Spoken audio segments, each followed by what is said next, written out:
नमस्कार विद्यार्थियों, बीए समाजशास्त्र की इस ऑनलाइन क्लास में आप सभी का स्वागत है। पिछली कक्षा में हम भारतीय समाज के क्षेत्रीय परिदृश्य पे बात कर रहे थे। उसमें हमने पढ़ा कि क्षेत्रीय परिदृश्य होता क्या है, इसकी विशेषताएं क्या होती हैं। आज की कक्षा में हम पढ़ेंगे कि क्षेत्रीय परिदृश्य पर आधारित भारतीय समाज का जो चित्रण किया गया है उसमें जो प्रमुख पुस्तकें या प्रमुख शोध कार्य कौन कौन सा है। कई बार प्रश्न परीक्षा में पूछ लिया जाता है, या ये भी पूछ लिया जाता है कि भारतीय समाज के क्षेत्रीय परिदृश्य के स्रोत कौन कौन से हैं। इन दोनों ही प्रश्नों में हम इन पुस्तकों और इस शोध कार्य के बारे में हम लोग बताएंगे।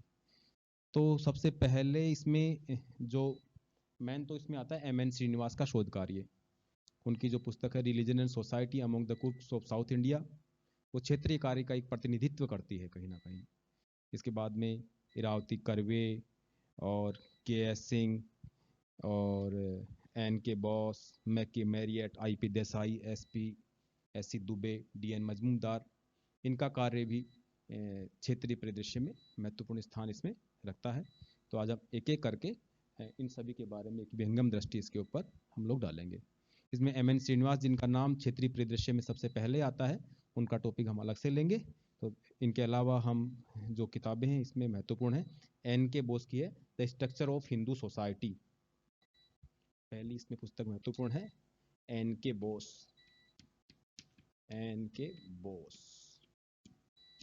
The structure of Hindu society.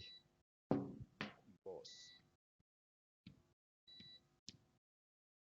The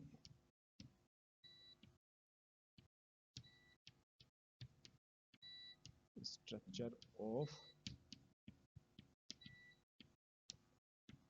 Hindu society. 1975 में लिखी गई थी। सन को ज़्यादा इंपॉर्टेंट इसमें नहीं है, चाहो तो याद कर लो, अच्छी बात है। तो एन के बोस साहब ने the structure of Hindu society लिखी। इस पुस्तक में एन के बोस साहब ने क्षेत्र में जाकर के भारतीय सामाजिक संगठन है उसके बारे में काफ़ी विस्तार से अपने क्षेत्रीय अनुभवों को इस पुस्तक में संकलित किया है। दूसरा इसमें हम महत्वपूर्ण पुस्तक इसमें बताएंगे के एस सिंह। इसमें भारतीय जो मानव शास्त्र की संस्था संगठन है उसके अध्यक्ष हुआ करते थे के एस सिंह।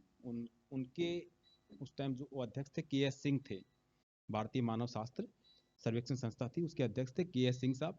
उन्होंने द पीपुल ऑफ इंडिया, के एस सिंह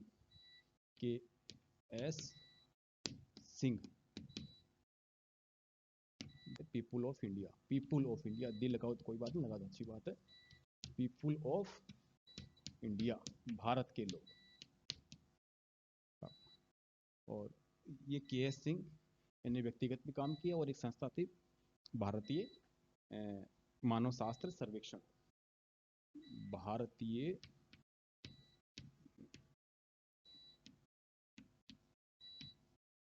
मानव शास्त्र सर्वेक्षण।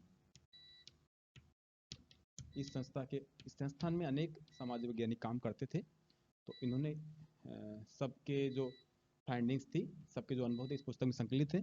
उस टाइम इसके अध्यक्ष के एस सिंह हुआ करते थे, तो इनका नाम इसमें आता है पीपुल ऑफ इंडिया। इस पुस्तक में भी क्षेत्रीय कार्य के द्वारा जो निष्कर्ष प्राप्त हुए उसके बारे में काफी विस्तार से इसमें लिखा गया है। दूसरी है इरावती कर्वे की kinship organisation in India. Irawati Karve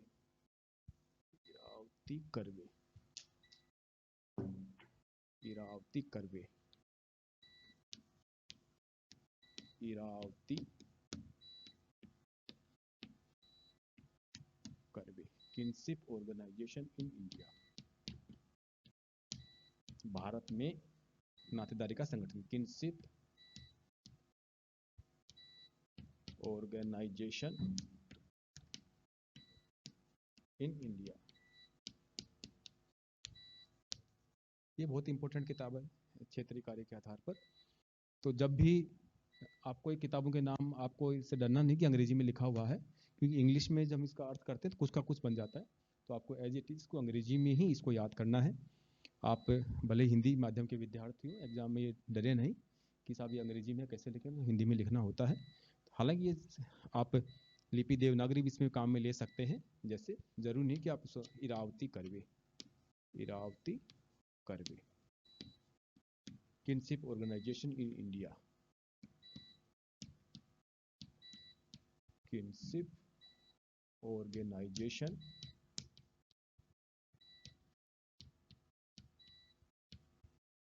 kinship organisation in India. आपको चाहे देवनागरी में लिखते हैं तो आपको इसी तरीके से लिखना है।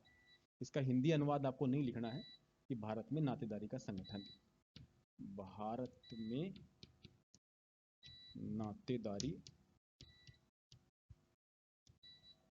का संगठन। ये बात इतनी अच्छी नहीं है, क्योंकि इसका अनुवाद कुछ का कुछ आप करेंगे तो आप इसी तरीके से या इस तरीके से इसको याद करें। इसी नहीं, ये सब किताबों की बात हो रही है। जैसे भी किताब लिखने की कोई बात आए तो आप मूल रूप से इसी तरीके से आप इसमें लिखेंगे, न कि उसका अनुवाद लिखेंगे। तो भारत में क्षेत्रीय परिदृश्य के आधार पर ये पुस्तक भी बहुत ज़्यादा इसमें महत्व रखती है। इसके अलावा है डी.एन. मजूमदार की caste and communication in an Indian village, caste and communication in an Indian village. D N. Majumdar, D N. Majumdar, D N. Majumdar. पुस्तक का नाम है caste and communication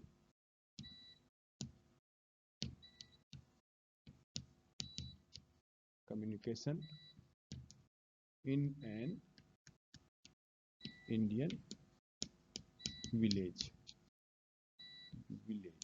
cast and communication in an Indian village. ये पुस्तक भी क्षेत्रीय कार्य के आधार पर लिखी गई है और डी.एन. मजूमदार की, जो कि मानव शास्त्रीय अध्ययनों के प्रणेता माने जाते हैं, इस पुस्तक से इनकी इसमें पहचान है। इसमें जाति और उनके बीच में जो संपर्क है उसके बारे में मजूमदार साहब ने लिखा है। एक है दुबे साहब का नाम आता है, SC. Dubey, India's changing village, SC.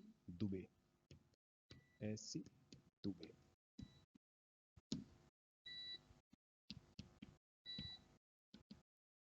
India's changing village,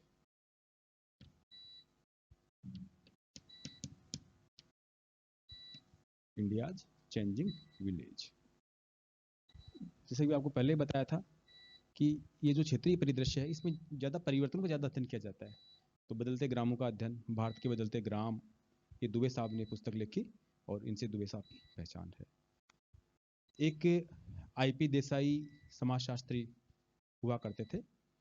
उनने क्या, महुआ एक जगह है गुजरात में, वहाँ उनने परिवारों का परिवर्तित स्वरूप में अध्ययन किया और उस किताब लिखी, सम aspects of family in Mahua.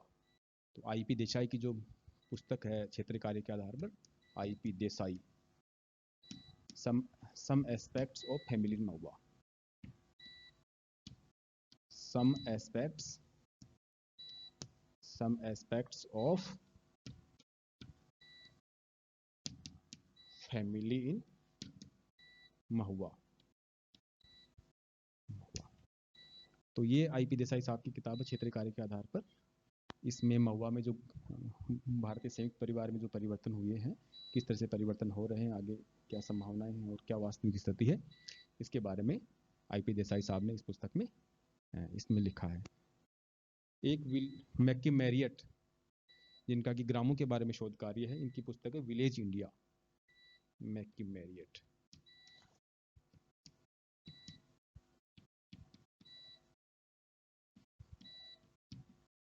मैकी Marriott, village India. तो मैकी मैरियट में इसमें ग्रामीण भारत के बारे में काफ़ी सारा इसमें जो परिवर्तन इसमें हो रहे हैं उसके बारे में मैकी मैरियट ने इसमें लिखा है। क्षेत्रीय कार्य का एक जो बड़ा उदाहरण है वो है हमारे यहाँ जो प्रत्येक 10 वर्ष के अंतराल पे जो जनगणना होती है, वो एक क्या बोलेंगे, क्षेत्रीय परिदृश्य का बड़ा उदाहरण है, क्योंकि इसमें क्षेत्र में जाकर के जनगणना जो करते हैं हम लोग, जैसा कि आपने देखा होगा कि जनगणना के जो गणना करने वाले लोग हैं, जो कर्मचारी हैं, वो घर घर जा करके आंकड़ों का एकत्रित करते हैं। अगली बार जबकि आके यहाँ होए तो आप उस चीज़ को ध्यान से देखें कि वो क्या क्या आंकड़े पूछते हैं। तो ये क्षेत्रीय परिदृश्य का बड़ा उदाहरण है। तो भारत की दशाब्दिक जनगणना, भारत की दशाब्दिक जनगणना, ये भी क्षेत्रीय परिदृश्य का बड़ा उदाहरण है।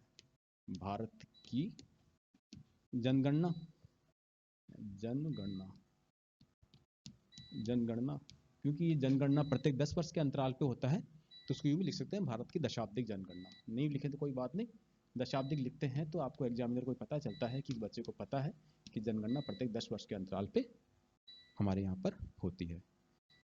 तो इसमें जनगणना में बहुत सारे आंकड़े हैं कि हमारे यहाँ पर लिंगानुपात की स्थिति क्या है, प्रति व्यक्ति वर्ग घनत्व यहाँ पर कितना है, साक्षरता यहाँ पर कितनी है, और औसत आयु कितनी है, जन्म दर कितनी है, मृत्यु दर कितनी है। तो ये सब चीज़ें हमें जनगणना के द्वारा पता इसमें चलती है। कई बार जनगणना से क्वेश्चन आ जाता है इनडायरेक्टली क्वेश्चन कि हमारे यहाँ जनगणना आरंभ कब हुई।